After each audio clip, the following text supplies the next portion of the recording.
So what's up guys? At sa araw nito magaganap ang pag-iisang dibdib ni ate at kuya. Kaya tara! Ito nga pala si Kuya Ken, ang best friend ni kuya. At ang best man, Kuya Roby, aka Mr. Kapitik. Si Kuya Kurt na kapatid ng bride. Si papa naming napakagwapo. Isama mo na rin si Kuya Jer na napaka-supportive. Ate Joan at Lawrence, sabay napakagwapong bunso. At si Kuya Daniel na napaka-pogi. Talaga naman. At sa mga oras na to ay tamang preparation lang kami. Habang ang aming panganay ay kinakabahan. Congratulations po agad sa iyo Kuya John Paul Flores. At ito nga palang kaganapan namin habang kami kinukuhanan. Dito pala to sa Bulacan at nagbiyahe kaming napakalayo. Galing Pangasinan pero gwapo pa din. At si Ate Ann na napakagandang bride. Masaya po ako para sa inyo. At oras na nga para kami kuhanan. Kaya tara, panoorin nyo kung paano kami mabaliw dito. Kaya tamang setup lang tayo ng camera. Sheesh! 1, 2, 3. O sabi ko parang kayo gusto yung siguro. Okay, ready? 1, 2, 3, go! Yay! Ito kay Lawrence, ang bunso namin mula Mumbai. Reaction na.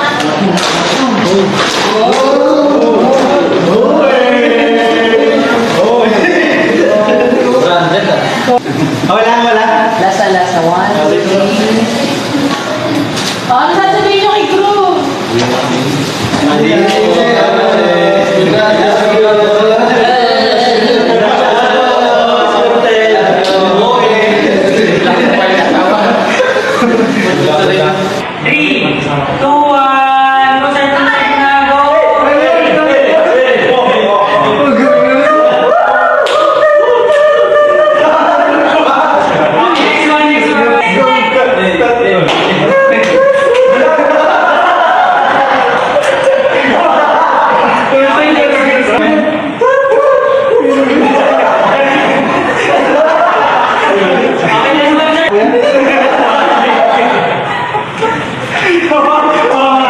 And after that, ay heto, mag-change outfit na kami. Kaya tamang preparation ulit. Sheesh! Kaya dandan sa dulo.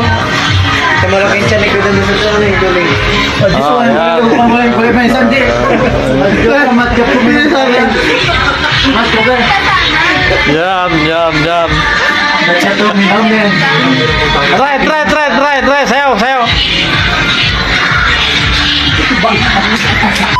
And this is it. Magsisimula ng seremonya ng kasal. Nakahanda na din si Papa at mga ninong-ninang. Sabay napakagwapo ni Uncle Arnolfo at Uncle Melchor. At syempre si Boss Isagani di lang nahagip ng camera. At magsisimula na nga. Ako nga palang Candel. Sabay excited ako na kinakabahan. Maraming salamat din po sa aking videographer Ate Apple at Kuya GR. Shish! Masaya ako sa araw na to para sa Kuya John Paul at Ate Ann. At lagi nyo sanang tatandaan na piliin nyo laging mahalin ang isa't isa. At nandito kami inyong pamilya na susuportahan kayo. And always choose to be happy no matter what happen. Choose God na maging sentro na inyong buhay. At alam ko kasama nyo lagi si Lord. At sa paghihintay ng group sa kanyang bride, hindi ko maiwasan maging emotional sa part na to. At sa mga magulang dyan ng groom at bride, lagi po silang suporta para sa inyo. At ito nang inaabangan ng lahat, ang pagpasok ng bride. Elizabeth Ann Inventadora. Once again, let's give her a resounding round of applause.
singsing na ito bilang tanda ng aking pag-ibig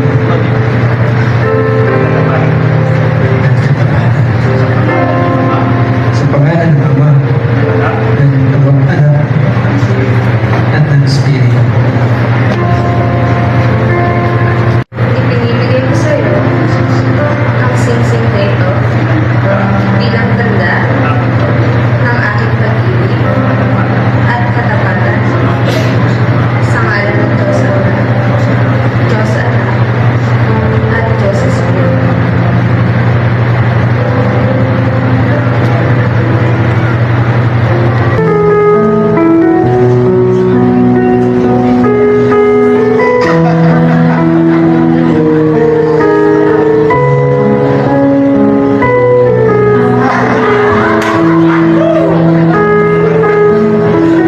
Akala ko yung tumbler yung kukunin mo.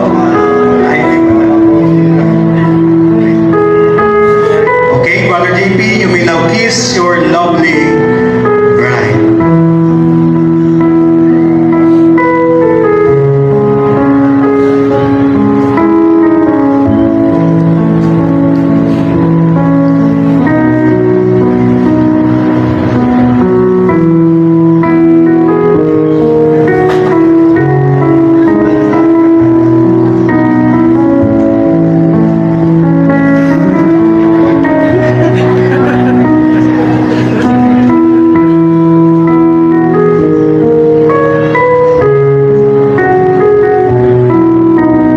Palakpakan po natin ang bagong kasawa. Mas malakas ng palakpak.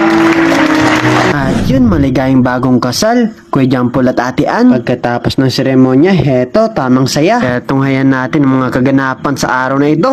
Shish!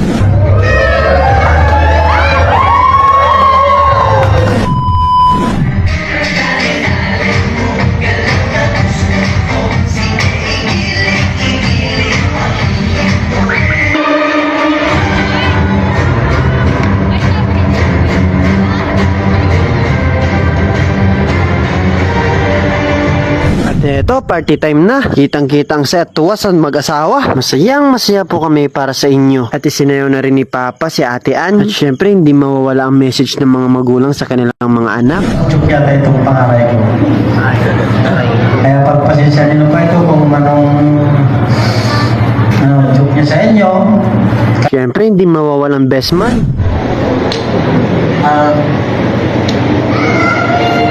Pwede ko ulitin ko na lang. Napakaganda na message niya, no? Pero yun, hanggang dito na lang ulit tong video natin, guys. At balang araw, babalik-balikan nila itong video na aking ginawa. Hindi man ganun ka-quality o kagandang ating camera. Ang importante, ang memories. Kaya Kuya at Ate Ann, congratulations po sa inyo ulit. And put God as a center of your life. Marami pa po kayong tatahakin. At hanggang dito na lang, guys. Mahal na mahal namin po kayo, Ate Ann at Kuya John Paul. God bless. Bye-bye. Cheers!